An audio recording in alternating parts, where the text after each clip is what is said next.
Bueno, cuando mi abuela Ángeles, se iba y se venía de la vuelta por ese chorrillo, se ve que tenía una cabra negra y ella también vestida siempre, siempre de luto. El otro día escribí que no se sabía quién era la cabra y quién era la abuela y quién manejaba a la una o a la otra.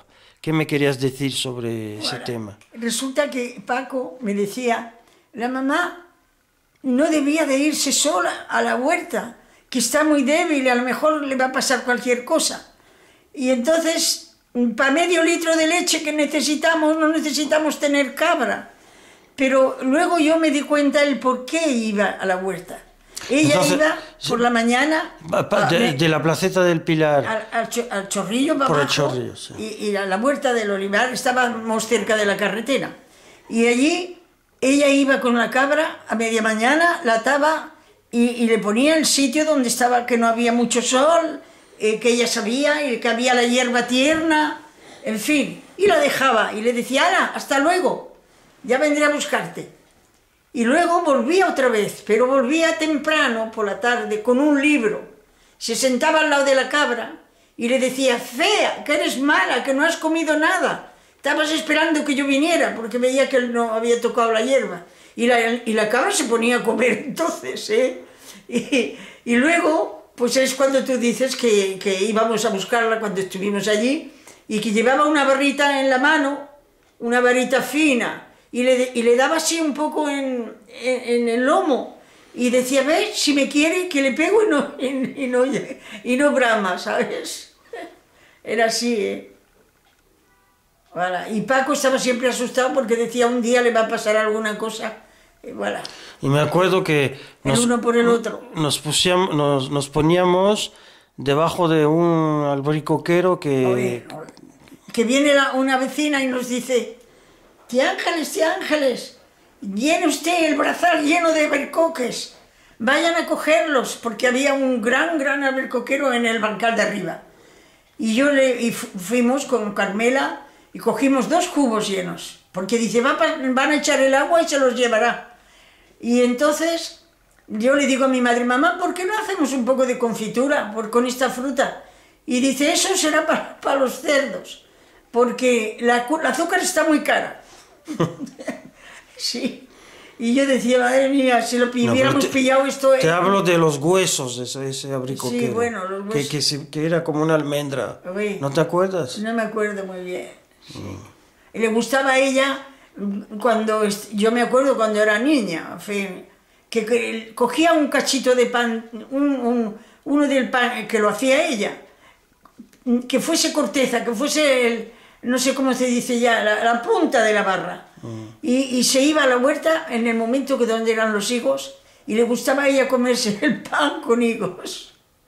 Cogidos de la huerta, los pelaba. Y hablas que hacía el pan. Cuéntanos lo del horno que estaba... Pues hacían el pan todos los 8 o 10 días, amasaban. Pero para hacer esto había como, no te voy a decir un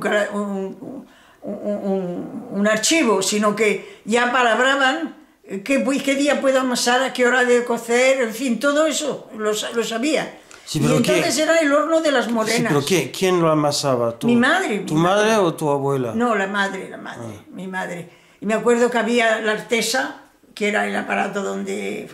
Y allí tenían unos manteles y unas cosas de lana, porque había que abrigar la masa, y el cedazo colgado así encima, y mi madre pues se guardaban incluso un poco de... para que subiera el pan, no sé ahora cómo se dice, porque ya estoy muy vieja.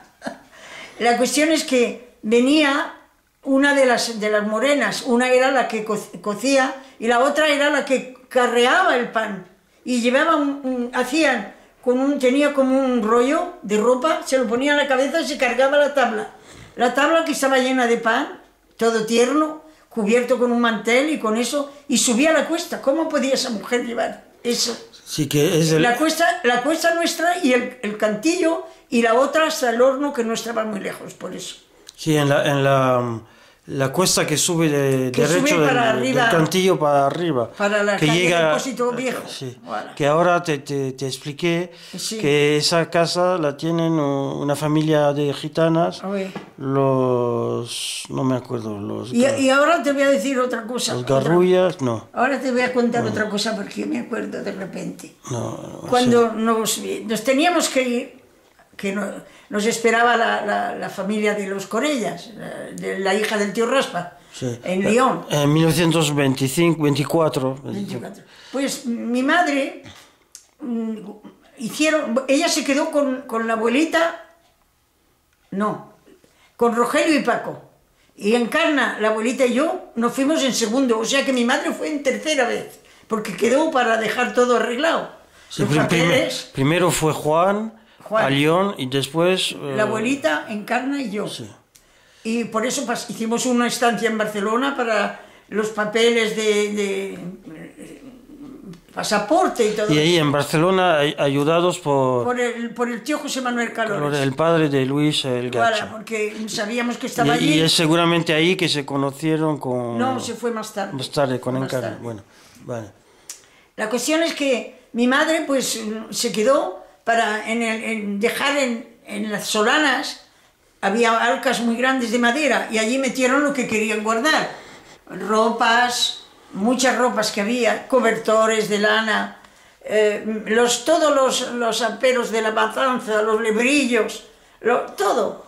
Y entonces muraron la puerta. Eso lo hizo mi madre. Pero como un muro. Con obra, ¿sabes? Tapada. Porque ella pensaba, no sabía si volvería, bueno.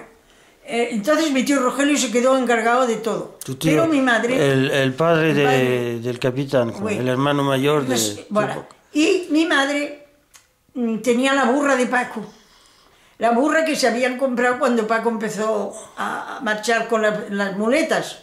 Porque no se quedara en casa cada vez que iba, bueno. Y decía mi madre, tuvo 2 o 3 personas que vinieron. Y ella quería buscar a alguien donde la burra estuviera bien. Y por eso se estuvo retardada más tiempo. Por fin le dijeron, hay una familia de los Cortijos, de los Doilos o por ahí, que la cogerán y la estará cuidada. Bueno, mi madre, aún estábamos nosotros en casa, porque me acuerdo yo de esto, que mi madre viene casi descompuesta y dice la abuelita, ¿y qué te pasa, hija? ¿Qué te ha pasado? Dice, madre, dice, estaba la burra atada en la reja de la casa que era de los Domenes, enfrente del horno, porque habría seguramente... Y me ha conocido porque se ha vuelto a bramar. Fíjate. Y mi madre estaba emocionada porque la burra seguro que la conoció, porque los animales son así. Y bueno, así. Y entonces nosotros ya no fuimos y mi madre se quedó allí. Pues ¿cómo hizo ella también para acarrear al inválido y al pequeño y ropas? Porque, en fin, yo no sé, porque tuvo un coraje que yo soy atrevida pero para unas cosas, pero para eso soy muy tonta.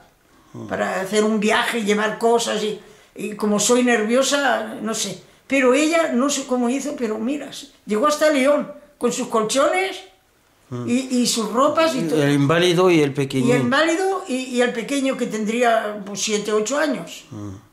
¿Te das cuenta? Y allí, ¿cómo hizo ella? Bueno, nos recibieron en casa de los Corellas y buscaron enseguida habitación donde pudimos albergarnos. Nosotros primero, y luego cuando llegó mi madre no le gustó nada, la pobre, porque estaba acostumbrada a una grande casa, a la electricidad, en fin, a cosas que allí no había, porque no había electricidad en Villaurbane, entonces tenías que llevar un quinqué con petróleo, tenías que hacer fuego en un aparato, en una estufa, un fogón, y en fin, cosas que no le gustó, y entonces la familia de Corella se ocupó de buscar a un hombre que hiciera los papeles, y allí hicieron los papeles, pero todo eso mi madre cómo pudo hacerlo. Entonces hicieron los papeles, es allí que se equivocaron en mi nombre, en vez de ponerme Martínez, me pusieron Cano, porque mi padre se llama Martínez Cano. El hombre se ve que tomó mal las fechas y eso.